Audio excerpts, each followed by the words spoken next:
In 2021, Airtable shares traded at $187 a piece. By this June, they'd fallen to $42. Last week, the company sold outright for $1.28 billion, an 80% haircut from its 2021 peak to a firm whose actual business model is buying distressed brands and getting their staff. Here's my one-line take. The wildest part of the story isn't the crash, it's that Airtable's own CEO basically called the shot 18 months early and still sold it anyways. I'm Rayyan. This is the Gen Z CEO Playbook podcast, and today we're cutting through the noise and surrounding the Airtable sale to unpack the real story, the one thing that actually matters for builders. In this episode, we're going to cover three things. Number one, why Airtable's CEO sold after calling his shot. Number two, who was actually buying Airtable and their track record. And number three, the framework to test your own startup's moat. In 2021, Airtable shares traded at $187 a piece. By this June, they'd fallen to $42. Last week, the company sold outright for $1.28 billion, an 80% haircut from its 2021 peak to a firm whose actual business model is buying distressed brands and getting their staff. Here's my one-line take. The wildest part of the story isn't the crash, it's that Airtable's own CEO basically called the shot 18 months early and still sold it anyways. I'm Rayyan. This is the Gen Z CEO Playbook podcast, and today we're cutting through the noise and surrounding the Airtable sale to unpack the real story, the one thing that actually matters for builders. In this episode, we're going to cover three things. Number one, why Airtable CEO sold after calling his shot. Number two, who was actually buying Airtable and their track record. And number three, the framework to test your own startup's moat.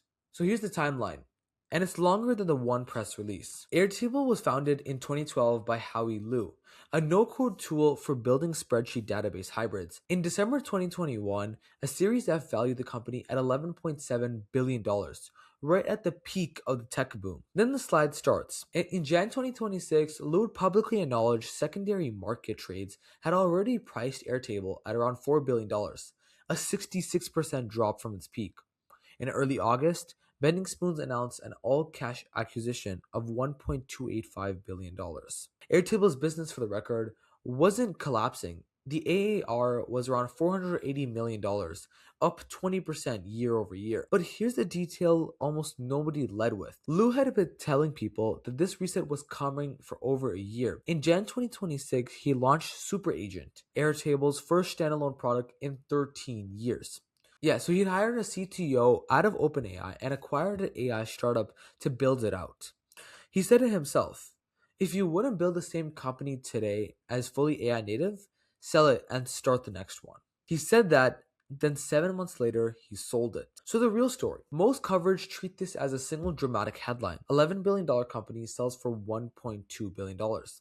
The framing makes it sound sudden, but it wasn't. This was an 18-month publicly telegraphed decline, and the person doing the telegraphing was the CEO himself. But the CEO told you this was coming in public over a year ago. The only surprising part is that he was right about his own company and still sold it anyway. Analytics covering the deal, Benzinga specifically, framed it as a part of a broader SaaS valuation reset, not a single company-specific failure. Late-stage software multiples across the board have compressed hard since 2021. The Airtable's fall tracks that correction as much as anything specific to Airtable's product. And that's an important correction to the easy version of the story. It's tempting to say AI ate Airtable's lunch, but general models can now do everything of what a no-code database once required. So there's something real in this, but Liu's own actions complicate a simple AI kill them narrative. He wasn't blindsided by AI, but he was actively racing to rebuild it. New CTO from OpenAI, a standalone agent product, an acquisition to accelerate it.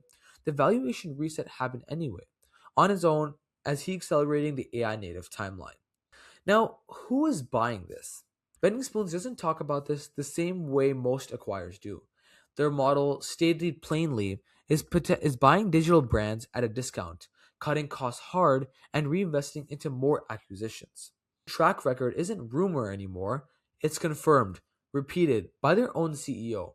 After acquiring WeTransfer in July 2024, Bending Spoon CEO Luca Ferrari confirmed directly to Reuters that the company would lay off 75% of WeTransfer's roughly 350-person staff, about 260 people, and that wasn't a one-off.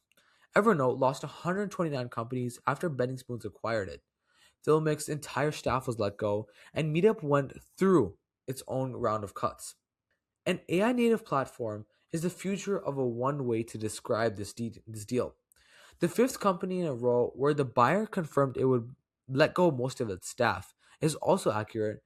Both are true at the same time. So, why exactly does this matter for Gen Z founders?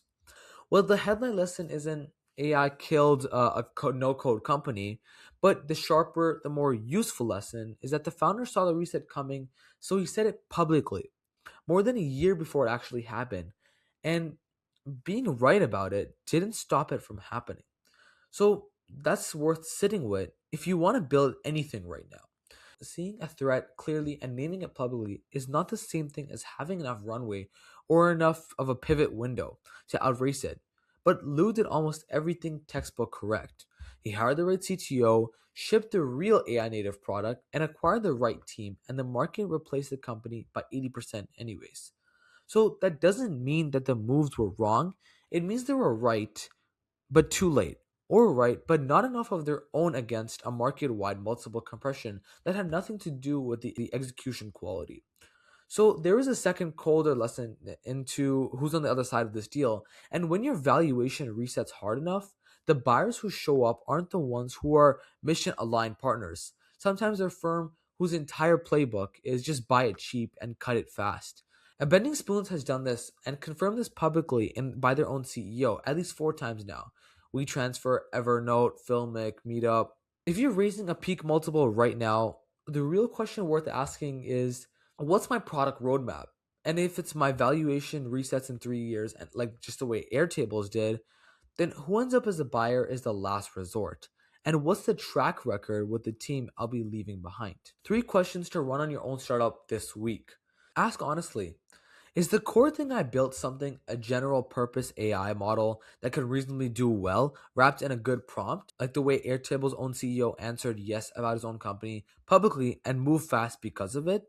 Step 2, the speed versus reset math. Even if you're moving as fast as Lou did, new leadership, new product, real acquisitions, ask whether your pivot speed can actually outrun a market ride repricing, not just to outrun your direct competitors, because those are two different races. And step 3, the buyer of last resort audit. If your valuation reset hard in 3 years, who would realistically be buying at you at that price? And what's your public track record with the teams they inherit? Know the answer before you need it. Airtable's team executed the AI pivot about as fast as it publicly could, and it still reset anyways. And that part is worth remembering more than any acquisition price. So here's the real headline, not the one about the shocking $11 billion collapse. Airtable CEO saw this coming, said it out loud, moved so fast to rebuild, and it still happened. And that's a harder, more honest story than the startup gets disrupted by AI. But anyways, here's the playbook for us. Seal the systems that work, the category question, the speed versus reset math, and build something your future self isn't explaining away with a press release, whatever way this goes for you. If you want more breakdowns like this with real founders, real frameworks, and no fluff, subscribe to the Gen Z EO Playbook podcast on YouTube and wherever else you listen. It's free and it helps out a ton. Once again, I'm Rayyan Ali. This is the Gen Z EO Playbook podcast, and I'll see you in the next episode.